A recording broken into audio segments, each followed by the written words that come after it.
Assalamualaikum warahmatullahi wabarakatuh. Perkenalkan, nama saya Rizky Kurniawan, program studi S1 Manajemen Fakultas Ekonomi dan Bisnis Universitas Jember. Nah, video ini ditujukan untuk memenuhi tugas ujian akhir semester kelas Manajemen Keuangan Internasional, di mana materi yang saya angkat di sini tentang short term financing atau pembiayaan jangka pendek. Lalu untuk pembahasannya di sini ada yang pertama, pengertian pembiayaan jangka pendek. Lalu yang selanjutnya di sini ada jenis-jenis pembiayaan jangka pendek.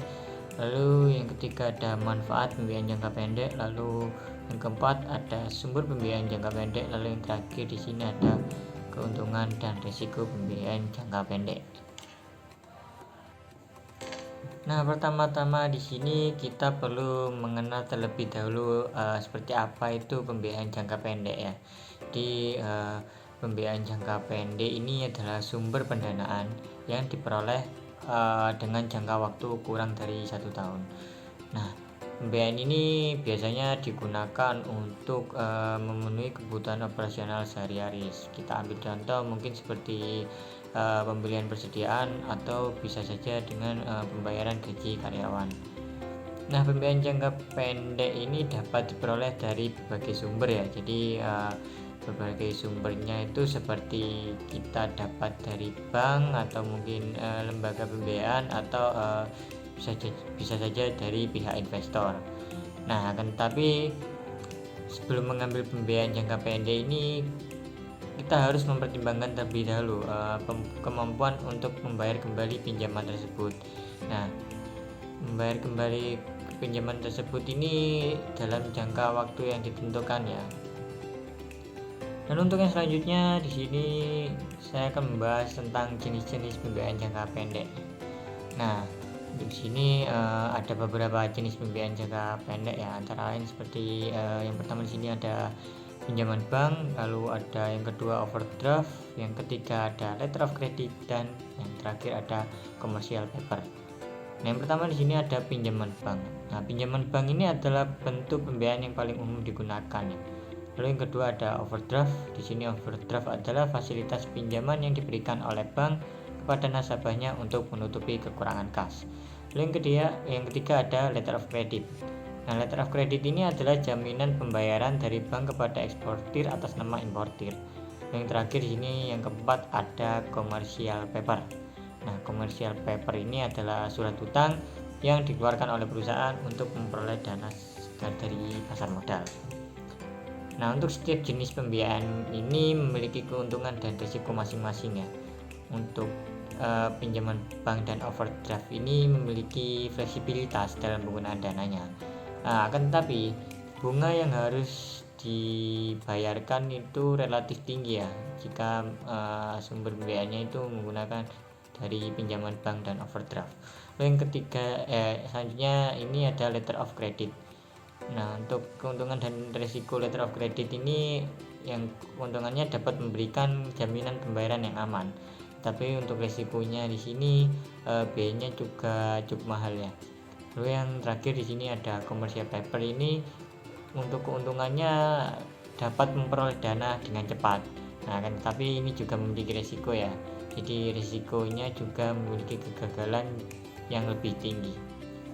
Nah, selanjutnya di sini ada manfaat pembiayaan jangka pendek ya, yang seperti kita ketahui tadi bahwa pembiayaan jangka pendek ini memiliki manfaat ya. Jadi pembiayaan ini biasanya digunakan untuk memenuhi kebutuhan operasional sehari-hari yang dapat kita ambil contoh tadi seperti pembelian persediaan atau pembayaran gaji karyawan. Lalu pembiayaan jangka pendek dapat memberikan manfaat bagi perusahaan dalam menjalankan operasinya ini. Dengan adanya pembiayaan jangka pendek, perusahaan dapat memenuhi kebutuhan kasnya secara cepat dan efisien. Nah, untuk selain itu juga pembiayaan jangka pendek ini juga dapat membantu perusahaan dalam mengelola arus kasnya dengan lebih baik.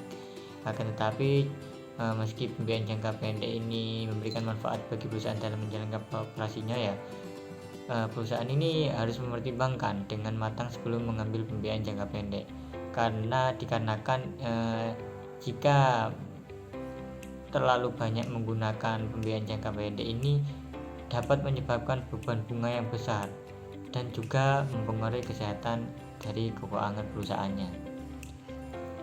Lalu selanjutnya di sini ada sumber pembiayaan jangka pendek. Nah, seperti yang kita ketahui tadi bahwa pembiayaan jangka pendek ini dapat diperoleh dari berbagai sumber ya, mungkin seperti bank dan lain-lainnya. Nah, di sini ada beberapa sumber pembiayaan jangka pendek yang tersedia bagi perusahaan. Antara lain yang pertama di sini ada pinjaman bank, lalu ada factoring dan leasing. Nah, untuk pinjaman bank sendiri ini adalah sumber pembiayaan yang paling umum digunakan ya oleh perusahaan. Lalu yang kedua ada factoring. Nah, factoring sendiri ini adalah penjualan piutang kepada pihak ketiga dengan harga atau diskon tertentu. Untuk leasing adalah penyewaan aset produktif untuk jangka waktu tertentu. Nah, meski terdapat di sini ada 3 sumber pembiayaan jangka pendek ya. Nah, perusahaan ini harus memilih sumber pembiayaan yang tepat sesuai dengan kebutuhan dan kemampuan keuangannya. Mungkin misalnya jika perusahaan ini membutuhkan dana yang cepat dalam waktu yang singkat. Nah, pilihan yang tepat itu ada pada pinjaman bank atau mungkin bisa factoring ya. Jadi pinjaman bank atau factoring ini mungkin merupakan pilihan yang tepat jika perusahaan membutuhkan dana yang cepat dalam waktu yang singkat. Nah, akan tetapi jika perusahaan ini ingin menghindari beban yang besar atau beban bunga yang besar, nah pilihan yang tepat ini ada pada leasing. Nah, maka leasing ini dapat menjadi alternatif yang lebih baik. Lalu untuk selanjutnya di sini ada keuntungan dan risiko pembiayaan jangka pendek. Nah, pembiayaan jangka pendek ini juga memiliki keuntungan dan risiko ya. Meskipun pembiayaan jangka pendek ini tadi memberikan manfaat bagi perusahaan dalam menjalankan operasinya. Nah, pembiayaan jangka pendek ini memiliki keuntungan dan risiko yang perlu dipertimbangkan oleh perusahaan. Lalu, untuk keuntungannya sendiri ini dari pembiayaan jangka pendek antara lain mungkin seperti fleksibilitas dalam penggunaan dana, memperbaiki arus kas, dan membantu perusahaan dalam memenuhi kebutuhan operasionalnya sehari-hari. Nah, namun pembiayaan jangka pendek ini juga memiliki resiko.